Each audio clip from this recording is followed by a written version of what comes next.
ആദ്യമായിട്ട് ക്ഷണം കെട്ടി എത്തിയിരിക്കുകയാണ്. എത്രത്തോളം സന്തോഷമുണ്ട്? ഭയങ്കര സന്തോഷമുണ്ട്. ക്ഷണം കിട്ടുന്ന ഞാൻ പാർട്ടിസിപ്പേറ്റ് ചെയ്യുന്നത് തന്നെ ഈ വർഷം ആദ്യമായിട്ടാണ്. ഞാൻ ഈ വർഷത്തെ ഒരു സ്പെഷ്യാലിറ്റി എന്ന് പറയുന്നത് ഫീമെയിൽ ഫിൽം മേക്കേഴ്സിന് ഇമ്പോർട്ടൻസ് കൊടുത്തുകൊണ്ടാണ് ഇത്തവണ 2024 IFFK പ്ലാൻ ചെയ്തിരിക്കുന്നത്. ഫീമെയിൽ ഗേസ് എന്ന് പറഞ്ഞ ഒരു സെക്ഷൻ തന്നെ ഉണ്ട്. അപ്പോൾ ഒരുപാട് എന്താ പറയുക ഫീമെയിൽ പെർസ്പെക്റ്റീവിൽ നിന്നുള്ള സിനിമകളും വേൾഡ് സിനിമയും അറിയാനുള്ള ഒരു ഓപ്പർച്യൂണിറ്റിയാണ്. അപ്പോൾ നമുക്ക് ഇതൊരു ഇറ്റ്സ് ലൈക്ക് എന്താ പറയുക ഒരു ഗോൾഡൻ ടിക്കറ്റ് പോലെ നമുക്ക് ഒരുപാട് സിനിമ ഇഷ്ടപ്പെടുന്ന എല്ലാവർക്കും എന്താ ഒരു ഡ്രീം കം ട്രൂ മൊമെൻ്റ് ആയിരിക്കും. അപ്പോൾ ഞാനും വളരെ എക്സൈറ്റഡ് ആണ്. ഇതൊരു ഭാഗമാകാൻ പറ്റിയതിലും ആദ്യത്തെ ഡെലിഗേറ്റ് പാസ് വാങ്ങാൻ പറ്റിയതിലും ഒരുപാട് സന്തോഷം. മരുന്നാളുകളിൽ IFFKയിൽ സ്വന്തം ചിത്രവും കാണാൻ അങ്ങനെ നടക്കട്ടെ, ഈശ്വരൻ അനുഗ്രഹിച്ച് അങ്ങനെ നടക്കട്ടെ. 8 ദിവസത്തോളം ഒരു സിനിമാ കളമായി തലസ്ഥാനമായി മാറുകയാണ്. തീർച്ചയായും വരും ദിവസങ്ങളിൽ കാണാൻ കഴിയുമോ? ഞാൻ മാക്സിമം എല്ലാ സിനിമയും കാണണമെന്നാണ് ആഗ്രഹം. പക്ഷെ പറ്റുന്നിടത്തോളം ശ്രമിക്കും. എൻ്റെ ആദ്യത്തെ എക്സ്പീരിയൻസ് ആണ് IFFK.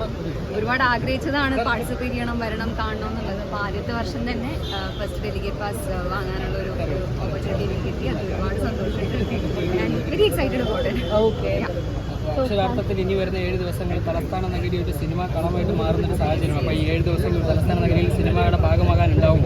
എല്ലാ സിനിമയും കാണണമെന്നാണ് ആഗ്രഹം. പക്ഷെ 7 ദിവസം ഉണ്ടാവുമോ എന്നുള്ളത് എനിക്ക് ഉറപ്പായിട്ട് പറയാൻ പറ്റുന്ന കാര്യമല്ല. പക്ഷേ യശോദൻ വന്ന സിനിമ എനിക്ക് മാക്സിമം എത്രത്തോളം കാണാൻ പറ്റുമോ അത്രത്തോളം കാണാൻ ശ്രമിക്കും. ഇതൊരു ഇന്റർനാഷണൽ ഫിലിം ഫെസ്റ്റിവലാണ്. പല ലാംഗ്വേജിലുള്ള സിനിമകളും ഇവിടെ സ്ക്രീൻ ചെയ്യപ്പെടുന്നുണ്ട്. ശരിക്കും പറഞ്ഞാൽ ഇഷ്ടപ്പെട്ട ഒരു ജോണർ ഏതാണ്? ഇന്ന സിനിമയെ കാണാം അങ്ങനെ?